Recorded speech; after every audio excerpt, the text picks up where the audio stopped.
Bienvenido en mi canal Aprender Fula. En este vídeo vamos a ver la segunda parte de las frases de amor en Fula español.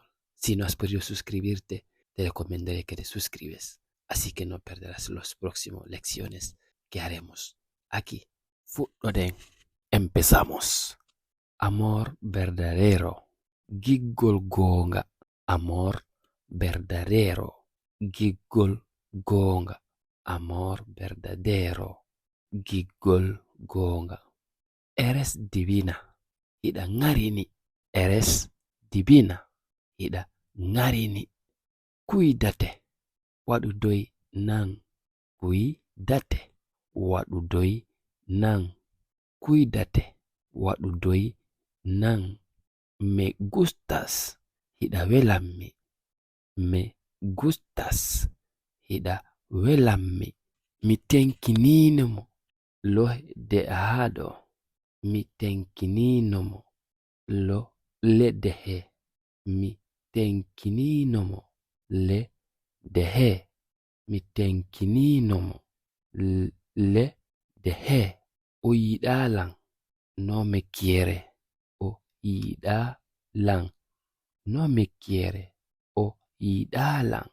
No me quiere. Meɗen waddi. Hemos peleado. Meɗen waddi. Hemos peleado. También puede significar discutir. Meɗen waddi. Hemos peleado. Ko'o ɗuɗa gitejo es un infiel. Ko'o ɗuɗa gitejo es un infiel.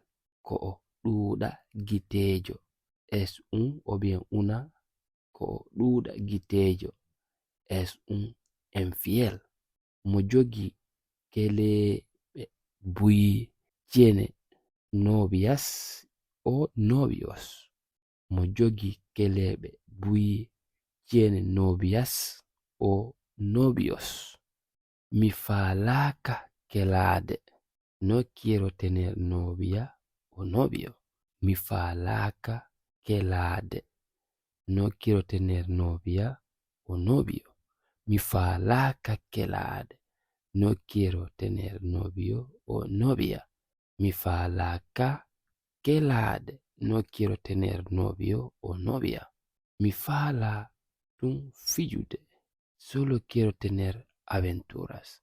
Mi fala tun fijude. Solo quiero tener aventuras. Mi fala tun fijude. Solo quiero tener aventuras. Me yaltidai woni. Estamos saliendo juntos. Me yaltidai woni. Estamos saliendo juntos. Men yaltidai woni. Estamos saliendo juntos. Kokele Anni es mi novio o novia. Kokele Anni es mi novio o novia. Kokele Anni es mi novio o novia. Estoy loco por ti. Miɗo fetanima. Estoy loco por ti. Miɗo fetanima. Estoy loco por ti. Miɗo fetanima. ¿Quieres ser mi novio o novia? Mi fala wona kele an. ¿Quieres ser mi novio o novia? Mi fala wona kele an. ¿Quieres ser mi novio o novia? Mi fala wona kele an. Men sedi hemos dejado. Men sedi hemos dejado. Men sedi hemos dejado. Men yaltidi ko nebi. Tuvimos aventura. Men yaltidi ko nebi. Tuvimos aventura. Men yaltidi ko nebi. Tuvimos aventura. Era mi novio. Hariko kele an. Era mi novio o novia. Hariko kele an. Era mi novio o novia. Hariko kele an.